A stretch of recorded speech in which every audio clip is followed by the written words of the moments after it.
კოლორადოს უნივერსიტეტის ანშუცის სამედიცინო კამპუსის მკვლევრებმა მედიცინაში უმნიშვნელოვანეს გარღვევას მიაღწიეს. საუბარია ახალი პრეპარატის LL-341-070-ის შექმნაზე, რომელსაც აქვს უნარი ადამიანებს გაფანტული სკლეროზისა თუ სხვა ნევროლოგიური დაავადებების შედეგად დაკარგული მხედველობის აღდგენაში დაეხმაროს. როგორც ცნობილია, LL-341-070 ფოკუსირებულია მიელინის აღდგენაზე, იმ გარსის, რომელიც ნერვულ ბოჭკოებს აკრავს. გარსის მოშლა მართალია ერთი მხრივ დაბერების შედეგია, თუმცა მეორე მხრივ ის ისეთი დაავადებების განსაზღვრელი ნიშანიც არის, როგორიცაა გაფანტული სკლეროზი და კოგნიტური დაქვეითება. ამ დარღვევების მკურნალობის ერთ-ერთი მთავარი დაბრკოლება დიდი ხნის განმავლობაში დაზიანებული მიელინის აღდგენის უუნარობა იყო. როდესაც მიელინი ზიანდება, ტვინი ცდილობს მის რეგენერაციას, მაგრამ პროცესი როგორც წესი ნელი და არაეფექტიანია. სამაგიეროდ თაგვებზე ჩატარებულ პრეკლინიკურ კვლევებში LL-341-070-მა აჩვენა შთამბეჭდავი შედეგი, გააუმჯობესა მხედველობასთან დაკავშირებული ტვინის ფუნქციები და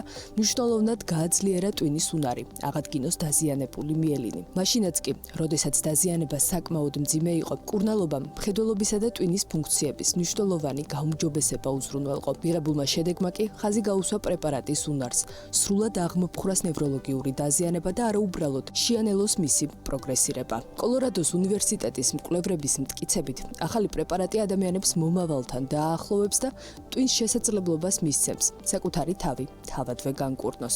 აღნიშნავენ იმასაც, რომ პრეპარატის აღმოჩენას აქვს მნიშვნელოვანი გავლენა არა მხოლოდ გაფანტული სკლეროზის, არამედ პოტენციურად სხვა ნევროლოგიური დაავადებების მკურნალობაზე, რომლებიც დაკავშირებულია მიელინის დაზიანებასთან. მიუხედავად იმისა, რომ მიმდინარე კვლევა ორიენტირებულია მხედველობაზე, მეცნიერები გეგმავენ გააფართოვონ სამოქმედო არეალი და წამლის ეფექტიანობა ტვინის სხვა ფუნქციების მიმართაც დაამტკიცონ. თუმცა, მანამდე პრეპარატის დახვეწა გაუმჯობესების ეტაპია, ისი მიზანიც ეფექტიანობის მაქსიმუმამდე გაზრდა და კლინიკური გამოყენებისთვის უსაფრთხოების საბოლოოდ დადასტურება. რამდენხანს გასტანს ეს ეტაპი, ჯერჯერობით უცნობია. სამეცნიერო საზოგადოება კვლევის პროცესს, რისკების ანულირების მიზნით ახლა განსაკუთრებული ყურადღებით აკვირდება. თუმცა ის, რასაც ამ ეტაპზე უკვე დარწმუნებით ამბობენ, ის არის, რომ LL-341-070 გზას ნეიროდეგენერაციული დაავადებების მკურნალობის სრულიად ახალ ეპოქას გაუხსნის და ადამიანების ცხოვრების ხარისხზე კარდინალურ გავლენას მოახდენს.